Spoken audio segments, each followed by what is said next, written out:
Good afternoon and welcome to Nasdaq Trade Talks. I'm your host Jill Malandrino, global markets reporter at Nasdaq. We'll be coming to you live throughout the day from the Employing U.S. Vets Conference brought to you by Military Times and Vets Indexes. Joining me for this segment, we have Brian Rathjen. He is with Roberts and Ryan's Investments, and they are the first broker-dealer in the United States to be SVDO compliant. Thanks so much, Brian, for joining us at the conference. What does that mean, the first SVDO broker? So we're a service-disabled, veteran-owned broker-dealer based here in Manhattan at 39 Broadway. We were founded in 1987 by a disabled Marine, Dan Roberts. He came back from combat in Vietnam, and he founded the firm to provide financial transactions for the country. All right, it's amazing to see how it was, one of the first before ESG and ERG became so well known. And is the industry doing enough, and what can it be doing better for veterans transitioning into civilian life and supporting them, for the rest of their career?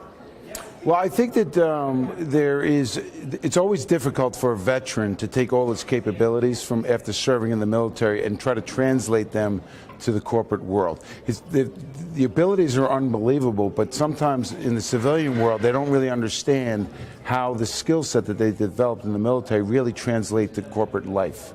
And I think one of the biggest things is there's unbelievable capability that veterans have beyond just showing up on time. Everybody shows up on time, but they're really great problem solvers for the most part.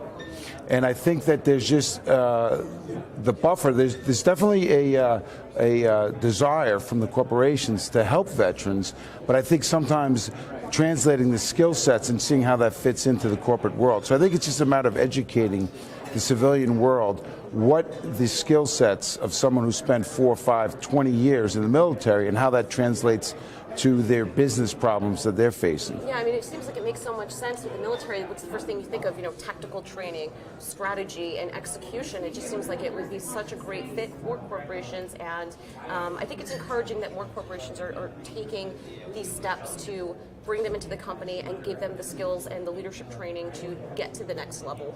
Because I can imagine that it is challenging going from one very regimented mindset to something completely different. Without a doubt. And if you talk to veterans, one of the biggest things, they're incredibly capable and motivated folks, but they've learned a specific set of skills. Mostly, I think what they bring to the table is their ability to solve problems.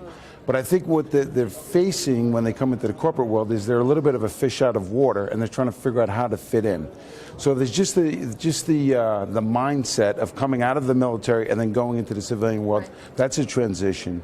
But trying to figure out how they can take what they've done in the military and make a financial impact to a corporation. I think there's just a little bit of a disconnect, and both sides need to be educated how they can match up. So at Robert and Ryan's Investments, give us an example of when you have someone who's coming out of the military and coming in and converting into the civilian mindset. What's an example of a way that you would help them? So I think the biggest thing we try to do, we're a firm, we've got 18 employees, or partners really. 9 of us are veterans. All of us are Wall Street veterans. But when we take folks out of the military, what we try to do is just give them a task, tell them why they're doing the task, and then let them figure it out, because that's really the best way to do it. No one really likes to be micromanaged, particularly military veterans. They're very good if you give them a mission and a why about coming up with the solution, how to do that. Well, we're doing at Roberts and Ryan because we realize as a financial services, that's not really for everybody. So what we're trying to do is not grow and employ veterans, but what we're trying to do is what we do is financial transactions, and we take 10% off the top of every transaction. We donate that to some very good causes out there that are skilled in taking veterans and helping them transition. For example, Helmets to Hard Hats is run by the unions. It's a nationwide program, and what they're trying to do is take military veterans out of the military and then put them into high-paid apprenticeships within the trades, teach them a trade. So what we're trying to do is not take a veteran and pigeonhole them into a financial service if it's not a fit for them. If you look at the stats, most veterans, when they come out, on average, they only stay 12 to 18 months because they didn't really find the right fit. So what we do is, instead of trying to hire someone to fit them into Robertson Ryan per se, is donate money to folks like Hiring Our Heroes, or in our case, we donate money to Helmets to Hard Hats. All right, makes perfect sense because they do come with a lot of that STEM training, particularly science, electrical work, and all that. Yeah. It seems like that would be a more natural fit. Thank you so much for everything that you're doing for the community, for joining us today. Thank you for having us. And thank you for joining me on Trade Talks. I'm Jill Malandrino, Global Markets Reporter at Nasdaq.